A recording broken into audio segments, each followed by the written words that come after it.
राजरानी की बड़ी बहू काजल आज बहुत खुश थी। उसका देवर उसके लिए गोरी सुंदर देवरानी जो ब्याह कर लाया था। वाह देवर जी, मेरी देवरानी तो बड़ी ही सुंदर है, जरा नजर उतार दो इसकी। सच में मेरी देवरानी जैसी सुंदर तो इस पूरे मोहल्ले में कोई नहीं होगी। वो तो है, अलीशा से सुंदर कोई हो ही नहीं सकता।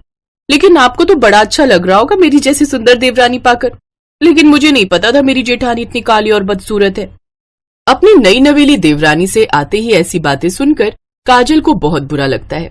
लेकिन काजल काफी संस्कारी लड़की थी, वो इस बात को बढ़ावा देने के बजाय हंसकर टाल देती है। फिर अलीशा अपने पति रोहन के साथ अपने कमरे में चली जाती है। अगली सुबह, आज छोटी बहू का घर में पहला दिन है, लेकिन ये है कि अभी तक सो रही है। कोई बात नहीं माँ जी, आप तो जानती हैं शादी की थकान इतनी आसानी से नहीं जाती। आप बेफिक्र रहिए, मैं अभी उसे जगा कर आती हूँ। काजल अलीशा के कमरे में जाती है। देवरानी जी उठिए ना, सुबह के 8 बज गए, उठ जाइए, आज आपकी पहली रसोई है। ओफो, सोने दो, मुझे बहुत नींद आ रही है। उठ जाओ अलीशा, नहीं तो माँ जी बहुत डांटेंगी तुम्हें। आपको समझ नहीं आता क्या, मुझे नींद आ रही है, अब जाओ यहाँ से। काजल को बड़ा बुरा लगता है, लेकिन वो कुछ नहीं कहती और चुपचाप वहां से चली जाती है। फिर कुछ देर बाद अलीशा तैयार होकर नीचे आती है। आ गई तुम? छोटी बहू, ये रोज रोज नहीं चलेगा। आज तो मैंने तुम्हें सोने दिया, लेकिन कल से अपनी जेठानी की तरह तुम्हें भी सुबह 5 बजे उठना है। अब जाओ और अपनी पहली रसोई की रस्म पूरी करो। राजरानी की बात सुनकर अलीशा का मुंह बन जाता है और वो गुस्से में रसोई में चली जाती है। बड़ी आई बुढ़िया, मुझे जेठानी के जैसे बनने के लिए ज्ञान देने वाली। लेकिन अब पहली रसोई में क्या बनाऊं? ओहो, मुझे तो कुछ बनाना भी नहीं आता। तभी वहां काजल आ जाती है और अलीशा की मदद करने लगती है। वो समझ जाती है कि उसे खाना बनाना नहीं आता, इसलिए वो खुद ही सारे पकवान तैयार कर लेती है और सबको परोसती है और सबसे यही कहती है कि सब अलीशा ने बनाया है। अरे वाह छोटी बहू, खाना तो बहुत बढ़िया बना है। आज अलीशा की संस्कारी जेठानी सबके सामने उसकी इज्जत बचा लेती है, लेकिन गोरी घमंडी देवरानी को तो जैसे इन सब से कोई फर्क ही नहीं पड़ता। उफ, अब तो मैं इतना खाना बनाकर थक गई हूँ। माँ जी, मैं अपने कमरे में थोड़ा आराम करने जा रही हूँ। जेठानी जी, बर्तन आप धो लीजिएगा। ये कहकर अलीशा अपने कमरे में चली जाती है और इधर बेचारी काजल चुप रहकर सबके जूठे बर्तन धोती है। ऐसे ही कुछ दिन बीत जाते हैं। एक रोज, अरे भाभी, वो मेरे शर्ट पैंट प्रेस कर दिए क्या? हाँ देवर जी, आपकी अलमारी में रख दिए। थैंक यू भाभी, अगर आप नहीं होती तो मेरा क्या ही होता। You are the best. अच्छा बड़ी बहू, मैंने तिजोरी में 30,000 रुपए रखे हैं, वो कमेटी के पैसे हैं। ये ले चाबी, से संभाल कर रखना। जी माँ जी। अलीशा ये सब देख रही होती है कि कैसे हर कोई सिर्फ उस काली संस्कारी बहू की ही माला जपे जा रहा है। जो वैल्यू उसकी काली संस्कारी जेठानी की थी, वो तो उसे इतनी गोरी सुंदर होकर भी नहीं मिल रही। ये देख अलीशा मन ही मन सोचती है, अगर ऐसे ही चलता रहा तो मेरी तो कोई इज्जत ही नहीं रहेगी इस घर में। सब इस महारानी को ही पूछेंगे। चल अलीशा, अपना कोई दिमाग चला। कुछ देर बाद दोनों भाई ऑफिस चले जाते हैं और राजरानी पड़ोस की कमला के घर चली जाती है। काजल घर के सारे काम निपटाने में लग जाती है। तब तक वो चाबियों का गुच्छा अपनी कमर से ही बांधे रखती है, लेकिन फिर वो काम निपटाकर नहाने चली जाती है और चाबी का गुच्छा तकिए के नीचे रख देती है। अलीशा को तो जैसे बस इसी मौके का इंतजार था। अलीशा जल्दी से उन चाबियों से तिजोरी खोलती है और कमेटी के रखे 30,000 रुपए चुरा लेती है। अब देखती हूँ कैसे सब लोग इसे संस्कारी बहू कहते हैं। अब आएगा मजा। कुछ देर बाद काजल नहाकर बाहर आती है। हे भगवान, चाबियां कहाँ चली गई? मैंने तो यहीं रखी थी। वो हर जगह ढूंढती है, लेकिन उसे चाबियां कहीं नहीं मिलती। फिर राजरानी को ये बात पता चलती है। बड़ी बहू, तू इतनी लापरवाह कैसे हो सकती है? मैंने तुझ पर कितना भरोसा करके चाबियां दी थी, लेकिन तूने तो उन्हें गुम कर दिया। और जब मैंने लॉक हटाने वाले को बुलाया तो मुझे पता चला कि उसमें से 30,000 रुपए गायब है। सच में लापरवाही की हद होती है। मुझे तुमसे ये उम्मीद बिल्कुल नहीं थी। अपनी जेठानी को डांट पड़ती देख अलीशा तो बड़ी खुश होती है। अब वो इसी तरह कुछ न कुछ करके अपनी चालबाजियों को अंजाम देती रहती है। ऐसे ही एक रोज, झाड़ू लग गया, पोछा लग गया, चलो अब रसोई का काम निपटा लेती हूँ। लो, ये तो गई रसोई में। अब मैं अपने काम को अंजाम देती हूँ। अलीशा तेल की शीशी लाती है और उसे सीढ़ियों पर गिरा देती है। कुछ देर बाद राजरानी ऊपर से आती है तो उस पर पैर रखते ही वो बुरी तरह फिसल जाती है और उसकी कमर पर चोट लग जाती है। लेकिन माँ, तुम गिरी कैसे? वो जेठानी जी ने पोछा लगाया था सीढ़ियों पर। लगता है उसे ठीक से निचोड़ा नहीं होगा और गीला पोछा होने की वजह से माँ जी का पैर फिसल गया और वो गिर गई। काजल, तुम भला इतनी लापरवाह कैसे हो सकती हो यार? मुझे तुमसे ये उम्मीद नहीं थी। लेकिन मैंने तो बहुत अच्छे से पोछा सुखाया था और पंखा भी चला दिया था जिससे वो तभी सूख जाए। अब अपनी गलती छुपाने की कोशिश मत करो और जाओ, माँ को दवाई देनी है, पानी लेकर आओ। अपने पति का ये रवैया देख काजल को बहुत बुरा लगता है और वो रोते हुए वहां से चली जाती है। लेकिन ये देख अलीशा मन ही मन बहुत खुश होती है। अभी तो तुम बस देखती जाओ जेठानी जी, मैं आगे आगे क्या क्या करती हूँ। अगर तुम्हारे संस्कारों की मैंने धज्जियां ना उड़ा दी ना और तुम्हें घर से ना निकलवा दिया तो मेरा भी नाम अलीशा नहीं। अब अलीशा जानबूझकर अपनी सास को दवाइयां देने का काम करती जिससे वो उनके सामने अच्छी बनी रहे। तो वहीं बेचारी जेठानी सारा दिन घर के कामकाज में जुटी रहती और अपनी सास के खाने के लिए जब भी कुछ बनाती तो अलीशा जाकर उसमें ज्यादा नमक या मिर्ची डाल देती जिसे राजरानी ठीक से खा नहीं पाती। छी, ये क्या बनाया है तुमने? कितना नमक डाला है इस खिचड़ी में? बड़ी बहू, तुम क्या मेरा बीपी बढ़ाकर मुझे मारना चाहती हो? जा इसे बाहर फेंक कर आ और मेरे लिए फिर से दूध वाला दलिया बना कर ला। जी जी माँ जी।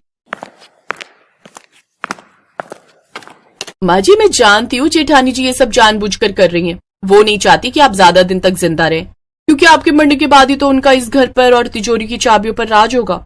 क्या बड़ी बहू मेरे बारे में ऐसा सोचती है? मैं तो उसे कितना संस्कारी और अच्छे खानदान की समझती थी। उधर काजल को कुछ भी समझ नहीं आ रहा था। वो जो भी काम करती वो जैसे तैसे बिगड़ ही जाता और इधर अब राजरानी भी पूरी तरह ठीक हो जाती है। लेकिन इतने दिनों में अलीशा ने उसका दिल जीत लिया था और जेठानी के खिलाफ उसे भड़का दिया था। एक रोज अलीशा चुपके से नॉनवेज खा रही होती है, तभी उसकी सास की आवाज उसे आती है। छी छी, ये कैसी मांसाहारी बदबू आ रही है हमारे घर में। ओ नो, लगता है माँ जी आ रही है। अलीशा जल्दी से बची हुई मछली उठाती है और अपनी जेठानी के कमरे में रखाती है। राजरानी जैसे ही काजल के कमरे में जाती है तो मछली देखकर जोर से चिल्लाती है, हे राम, घोर पाप! पंडितों के घर में मांस मछली! ये सब क्या है बड़ी बहू? मुझे कुछ नहीं पता माँ जी, ये मेरे कमरे में कैसे आया? झूठ मत बोलिए जेठानी जी, मैंने ही आपको ये पैकेट लाते हुए देखा था। अब से ये मेरे घर में नहीं रहेगी। निकल तू अभी मेरे घर से, निकल जा। तभी वहां रोहन आ जाता है। बस करो माँ, इसमें भाभी की कोई गलती नहीं है। ये सब इस अलीशा का किया धरा है और ये वीडियो है इसका सबूत। साथ ही ये वो 30,000 रुपए और तिजोरी की चाबी जो अलीशा ने अपनी अलमारी में छुपाई थी। मैंने जब अलमारी खोली तो इसके कपड़ों के नीचे मुझे ये मिले। आज तक जो कुछ भी होता आया है ना, वो इस गोरी घमंडी देवरानी की वजह से हुआ है, न कि संस्कारी जेठानी की वजह से। ये देख सास को बहुत गुस्सा आता है। फिर राजरानी उसे घर से निकालने लगती है, लेकिन काजल उसे ऐसा करने से रोक लेती है। ये देख अलीशा को अपनी गलती का एहसास होता है और वो अपनी जेठानी के साथ ही सब घर वालों से माफी मांगती है। सब उसे एक मौका और देते हैं और उसे माफ कर देते हैं। अब वो सब एक साथ खुशी खुशी रहते हैं।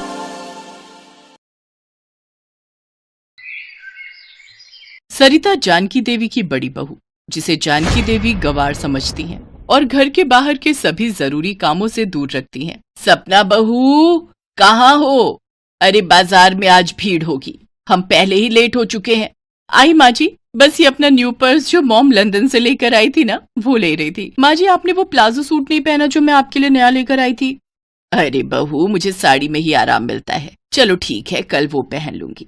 अब चले, दिवाली की शॉपिंग के लिए बहुत समय चाहिए होता है। हाँ हाँ चलिए। माँ जी, रात के खाने में दाल चावल और सूखी अरबी की सब्जी बना लूं? अरे गंवार, कहीं जाते समय टोकना जरूरी था। रहेगी तो बिल्कुल गंवार की गंवार ही, बना ले जो बनाना है। माँ जी, सरिता भाभी हमारे साथ दिवाली शॉपिंग पर नहीं जाएंगी? कैसी बातें करती हो बहू, तुम तो मॉडर्न हो। तुम जानती हो तुम्हारी जेठानी गंवार है, इसे कोई अक्ल थोड़ी है बाजार में शॉपिंग करने की। चलो, बहुत देर हो चुकी है पहले ही। अरे गुंजन का फोन आ रहा है। हाँ बिटिया, कैसी है तू? मैं ठीक हूँ। हाँ हाँ हाँ, सब ठीक है। अच्छा चल ठीक है, मैं तुझे शॉपिंग से आकर बात करती हूँ। क्या कहा? जरूरी है। हेलो हेलो, कट गया। अब मिल नहीं रहा, आकर कर लूंगी। गुंजन दीदी का फोन था। हाँ, पर अब मिल नहीं रहा। एक काम करते हैं, पहले बाजार हो आते हैं, फिर मैं आकर तसल्ली से बात कर लूंगी। सरिता की आंखों में आंसू आ जाते हैं। उसकी सास और देवरानी मार्केट शॉपिंग करने के लिए चली जाती है। सरिता घर के सारे काम करती है। ऐसा अक्सर ही होता था। सरिता घर के सारे काम अकेले ही करती थी, जबकि उसकी देवरानी को घर का कोई भी काम करना नहीं आता था। फर्क बस इतना था कि सरिता गरीब परिवार से आई थी। वो बेचारी बहुत सीधी सादी थी, जबकि उसकी देवरानी सपना एक अमीर खानदान की लड़की थी। इसीलिए जानकी देवी ने सपना को बहुत सिर पर चढ़ा रखा था। पर सरिता इन सब के लिए कुछ भी नहीं कहती थी। वो स्वभाव की बहुत अच्छी थी। सरिता, तुम नहीं गई माँ के साथ? तुम भी चली जाती।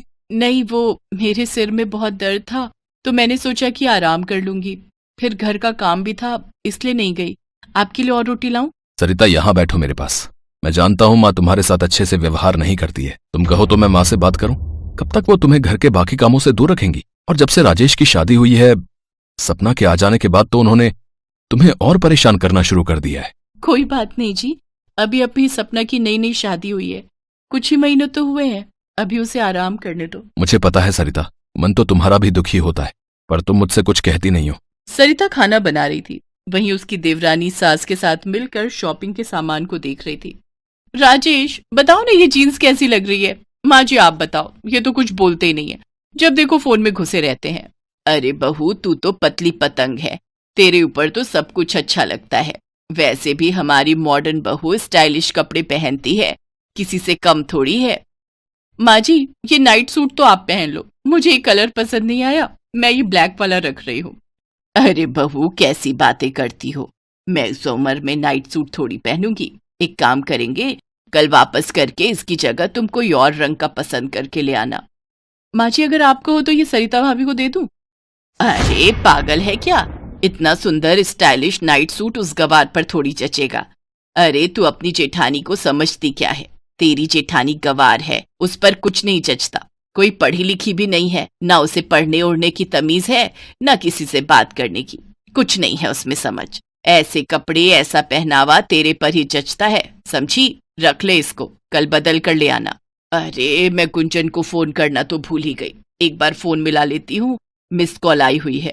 हेलो, हाँ गुंजन, तूने फोन किया था? हाँ माँ, कल शाम शिल्पी के ससुराल वाले दिवाली और करवा चौथ का त्योहार देने आ रहे हैं। सासू माँ बोल रही थी कि आप दोनों भाभीों के साथ सुबह ही आ जाना। हाँ हाँ, ये भी कोई कहने की बात है, शिल्पी हमारी बेटी ही है, हम जरूर आ जाएंगे, सुबह जल्दी ही पहुंच जाएंगे। और तू चिंता मत कर, सपना बहू बहुत मॉडर्न है, वो वहां आकर सारा कुछ संभाल लेगी। जैसा जानकी देवी ने अपनी बेटी को कहा, उसका उल्टा ही हुआ। सपना तो मॉडर्न पहनावे में तैयार होकर बस वहां जाकर अपने मोबाइल फोन पर लग गई या फिर इधर उधर बैठकर बतियाने लगी। गुंजन देखती है कि सरिता ने सब कुछ संभाल लिया है। जल्दी जल्दी उसने द्वार पर बहुत ही सुंदर रंगोली बना दी। रसोई में गुंजन की सास के साथ मिलकर सारे पकवान भी तैयार कर दिए, अच्छे से ड्राइंग रूम भी सेट कर दिया। सब कुछ गुंजन देख रही थी, पर मजाल है कि सपना ने एक गिलास इधर से उधर भी रखा हो। शाम को शिल्पी के ससुराल वाले आए, तब भी सरिता ने ही सारे कामों में मदद की। जब वो लोग चले गए, तब गुंजन की सास सरिता के पास आई। सरिता बहू, तुम बहुत ही समझदार और संस्कारी हो, तुम्हें घर गृहस्थी की एक एक चीज का बारीकी से पूरा ज्ञान है। शुक्रिया, तुमने आज सब कुछ बहुत अच्छे से संभाल लिया। हमारे यहाँ तो किसी को रंगोली बनानी आती ही नहीं थी, पर तुमने इतनी सुंदर रंगोली बनाई गुंजन के साथ मिलकर, सभी मेहमानों की खूब खातिरदारी की।